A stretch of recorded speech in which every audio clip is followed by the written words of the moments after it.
Aula 03, o Hyogo Framework for Action 2005 a 2015. Esta aula examina a Hyogo Framework for Action 2005 a 2015, adotado após grandes desastres do início do século XXI, como o tsunami do Oceano Índico. O foco recai sobre suas 5 prioridades de ação: a institucionalização da redução do risco de desastres nos níveis nacional e local e a consolidação do conceito de resiliência. A aula discute como o Hyogo amplia a agenda iniciada em Yokohama, incorporando governança, sistemas de alerta precoce, educação e fortalecimento institucional, mas também suas limitações, como a baixa integração com políticas de saúde, desigualdades sociais e direitos humanos. Hyogo é apresentado como um marco de expansão operacional da DRR. O debate sobre este episódio foi gerado pelo Google Notebook LM e passou por revisão humana.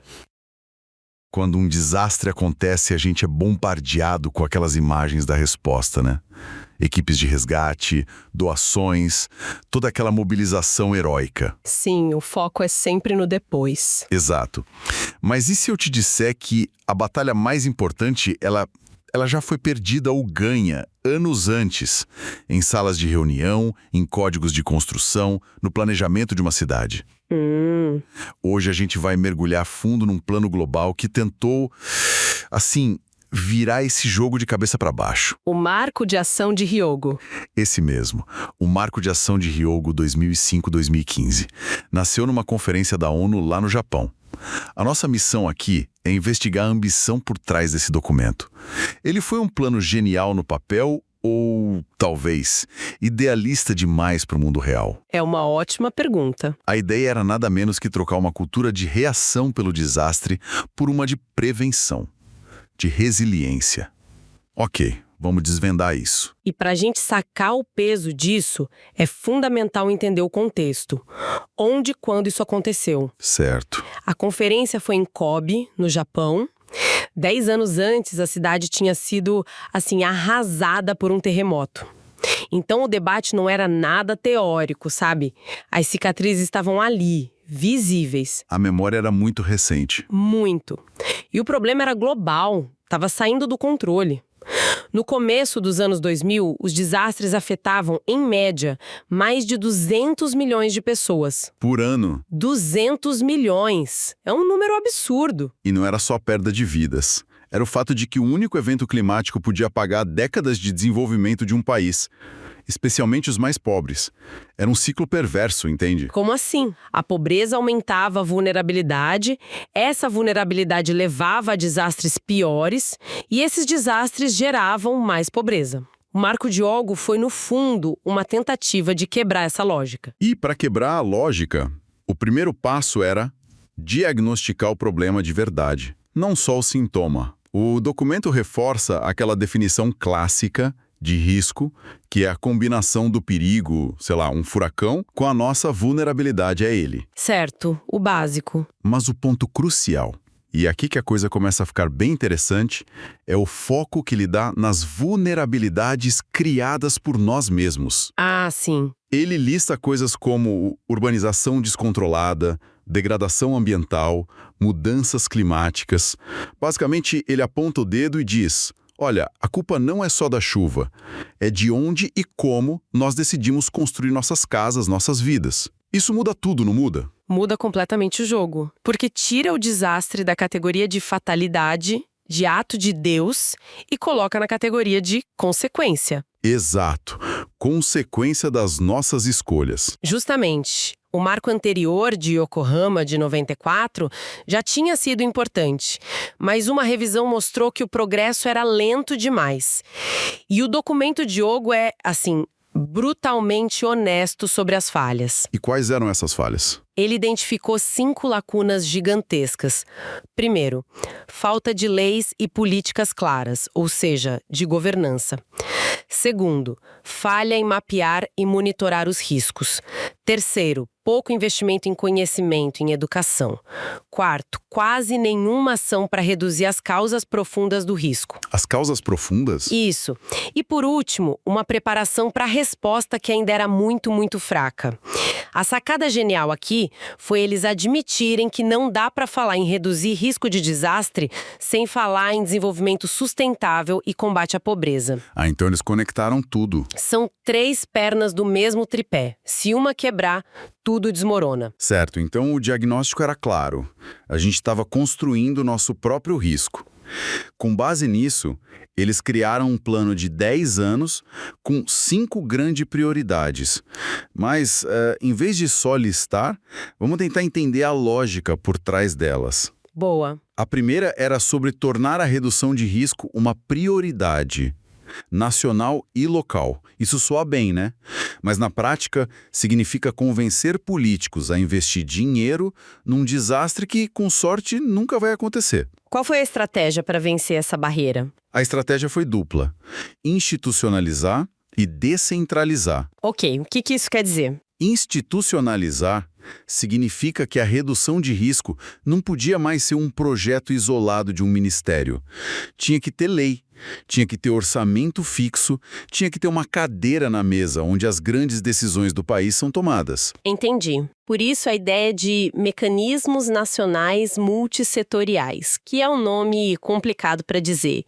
Ministérios da Economia, do Planejamento, da Saúde, todos vocês têm que pensar nisso juntos. E descentralizar. Reconhecer que quem sabe onde o sapato aperta é quem está na ponta. A prefeitura, a comunidade local, o poder e os recursos precisavam chegar lá. Mas aí entra uma questão complicada. O documento fala muito em participação comunitária.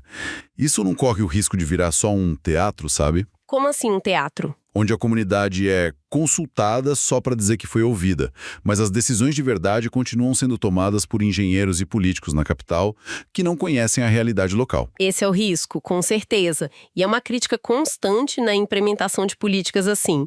Mas o espírito de Yogo, a intenção, e além da consulta, ele fala em dar às comunidades acesso à informação de risco, Que é a segunda prioridade, né? Mapear e monitorar. exato, mas não só a informação, também dar autoridade e recursos para agir. Eu lembro de um projeto na Ásia.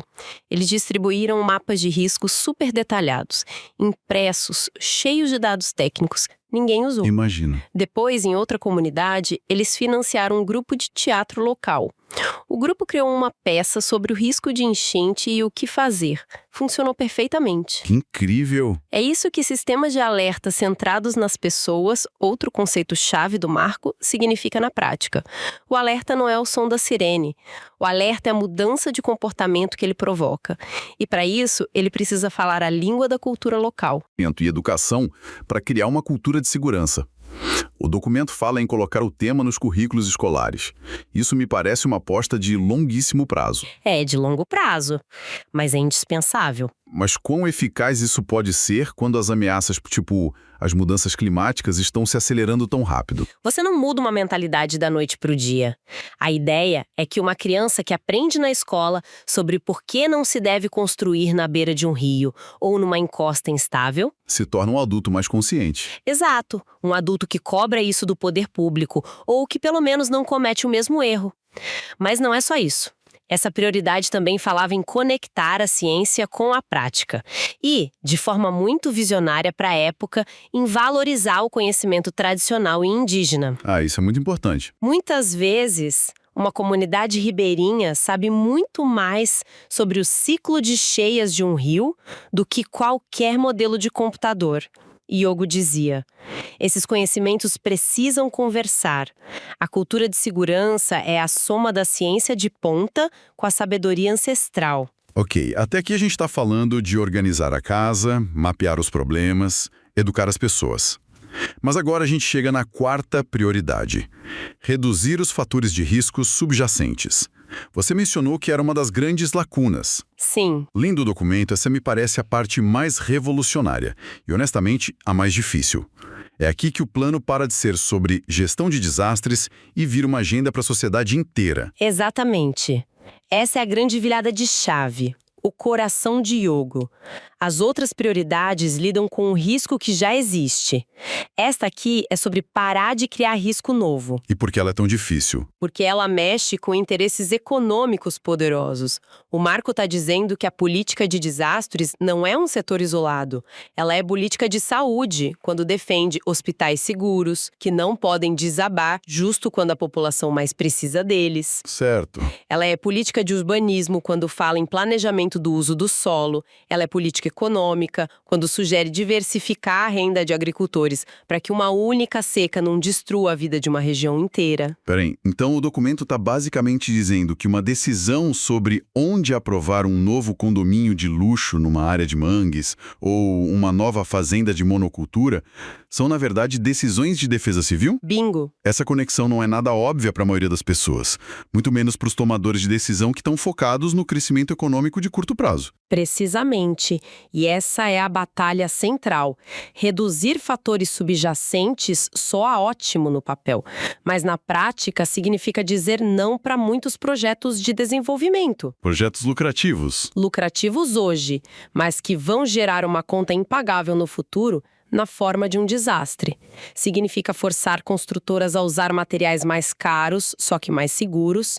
Significa proteger um ecossistema como um manguezal que funciona como barreira natural, em vez de aterrar para construir um resort. Entendi. O Marco de Hyogo força os governos a admitir que eles mesmos podem estar criando o risco de amanhã com as decisões de hoje.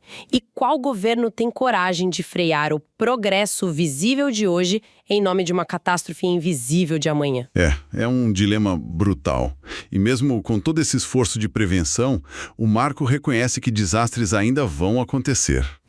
É aí que entra a quinta e última prioridade, sobre fortalecer a preparação para uma resposta eficaz. Sim.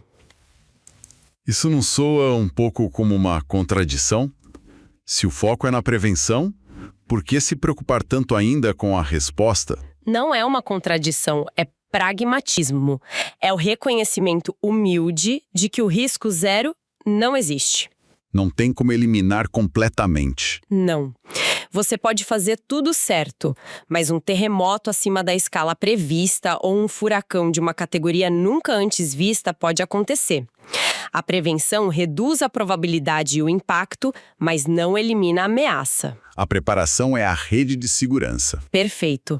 E aqui o foco é em ter planos de contingência, fazer simulações, treinar as equipes e, muito importante, pensar além das fronteiras.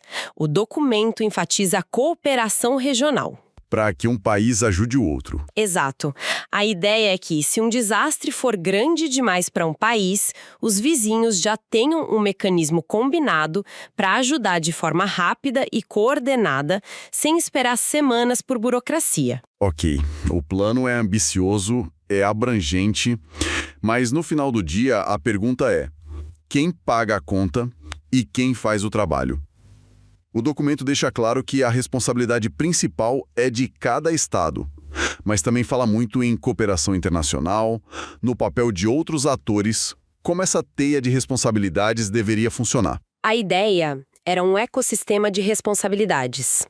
Os estados entram com a liderança política, com as leis, com a estrutura.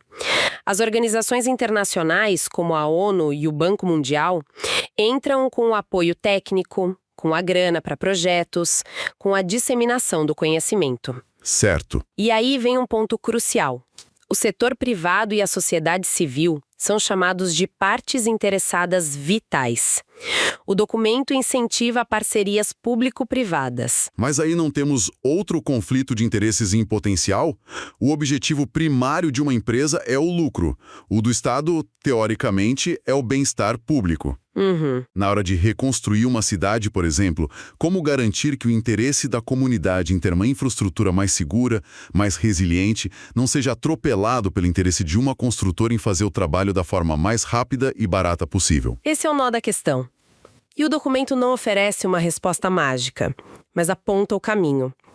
Regulação forte e transparência. Ok. A parceria só funciona se o Estado for um regulador competente, que define as regras do jogo. Códigos de construção mais rígidos, exigências ambientais? Exatamente.